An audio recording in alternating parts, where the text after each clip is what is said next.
Welcome! So get ready because today we're about to completely shatter your everyday perception of reality. In this explainer, we're going to reconstruct the entire universe from the ground up, all to uncover the absolutely fascinating, mind-bending, true nature of the four-dimensional structure of time. Okay, let's dive right into this. What if I told you that the simple passing of time is actually a complete visual illusion? Like, what if your past, your present, and your future already exist simultaneously, and your entire life is actually just a single, frozen physical object? Well, to understand how passing time is actually a physical structure, we have to take a little trip through the dimensions. Before we totally break your brain, we need to quickly establish our toolkit. Back in the 17th century, René Descartes gave us a truly brilliant way to understand reality using the coordinate system. Forget about sci-fi magical portals or alternate realms. A dimension, quite simply, is just an independent direction. It's a degree of freedom used to define an object's position. And honestly, that is the key to this whole journey. Let's move to and see exactly how this builds upon itself, starting right from the bottom. Imagine forcefully squeezing yourself down into the 0th dimension. We're talking absolute claustrophobia. 0 directions. You are literally just a point with no size where the very idea of movement completely loses its meaning. Step up to 1D and you get exactly 1 degree of freedom, a line, where you can only move forward and backward. If there's an obstacle in front of you, well, that's the end of your universe. Pull that line out at a 90-degree angle, and we get 2D, a flat plane with length and width. Finally, pull that up again, and boom, we arrive in 3D, adding depth, our cozy, familiar spatial world. But here is where it gets kind of tricky, and it's absolutely essential for understanding the fourth dimension. In 1884, the mathematician Edwin A. Abbott gave us a crucial rule of vision. A creature perceives the world through projections and cross-sections exactly 1 dimension lower than itself. Think about this comparison for a second.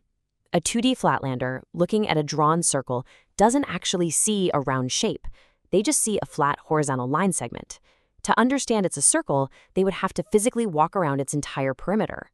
Meanwhile, a 3D being, like us, looking from above, sees the whole round circle simultaneously.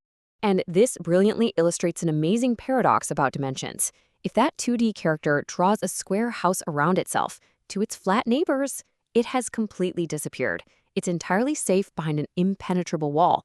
But to us, beings from a 3D world looking down at the paper, it's literally just an open box. We see the walls and the character inside simultaneously.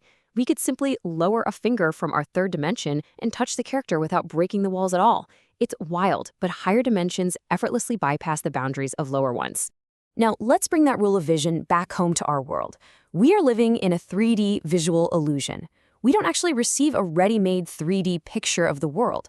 A flat 2D image hits our retina, and our brain artificially reconstructs the sensation of depth using shadows and perspective. Because we see 1 dimension lower, we only ever see the flat outer shells of things.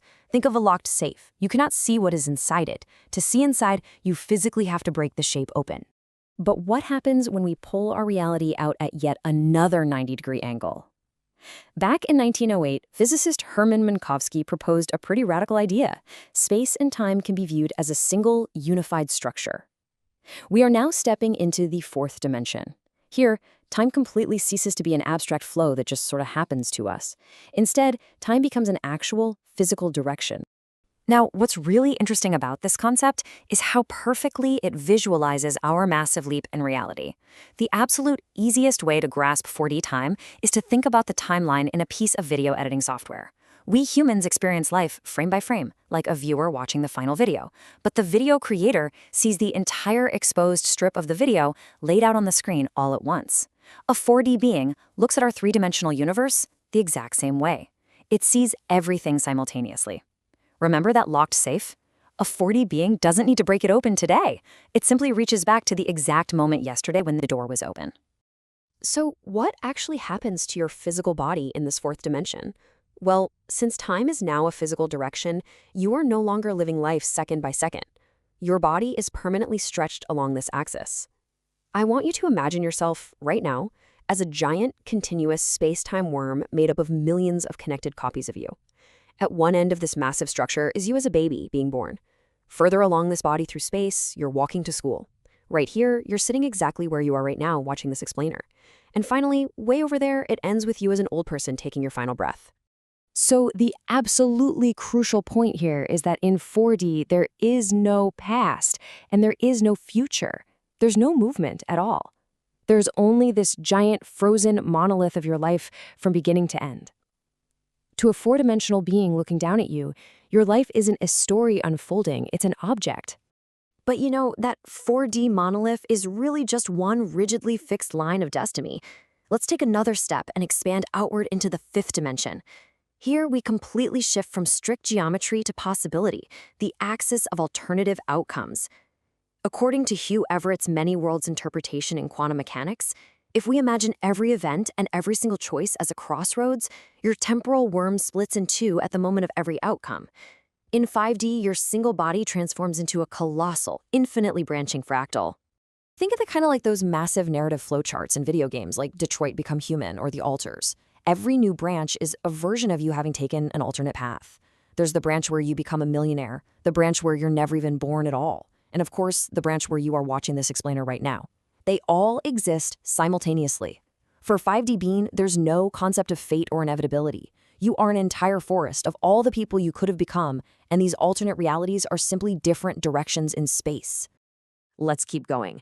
We're going to collapse your entire giant tree of probabilities into a single point and pull it out into the sixth dimension.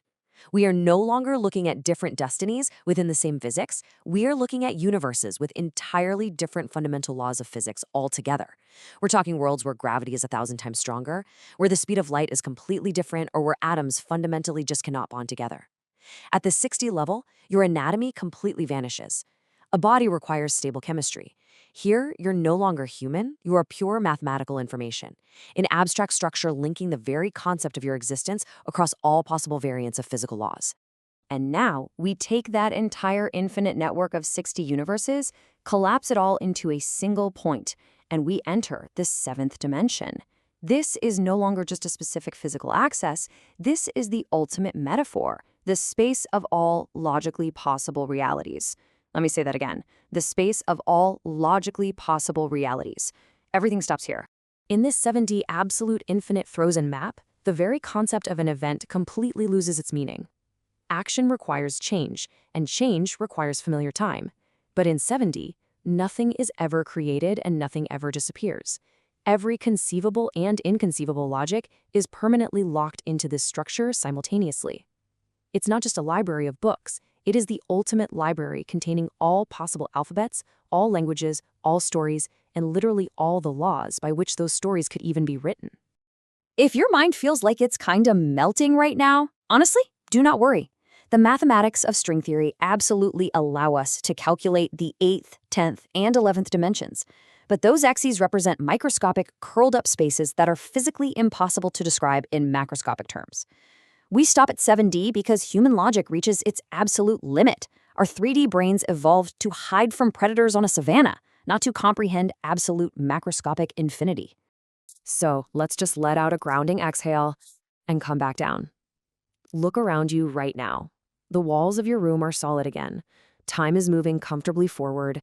Everything inside a closed safe or right behind your back remains a perfectly normal mystery to you because you only see the flat 2D shells of things. We live in a very narrow, limited, but perfectly balanced geometric incubator. We really do get to enjoy this comfortable 3D illusion. But even as you sit in this cozy incubator, I want you to remember the true physical structure of your passing moments. You are part of a massive, unified 4D structure of time. So I leave you with this final existential question. Now that you know your life is a permanently frozen object, how will you spend the rest of your space-time warm? Thanks for exploring this fascinating reality with me today, and I'll catch you on the next explainer.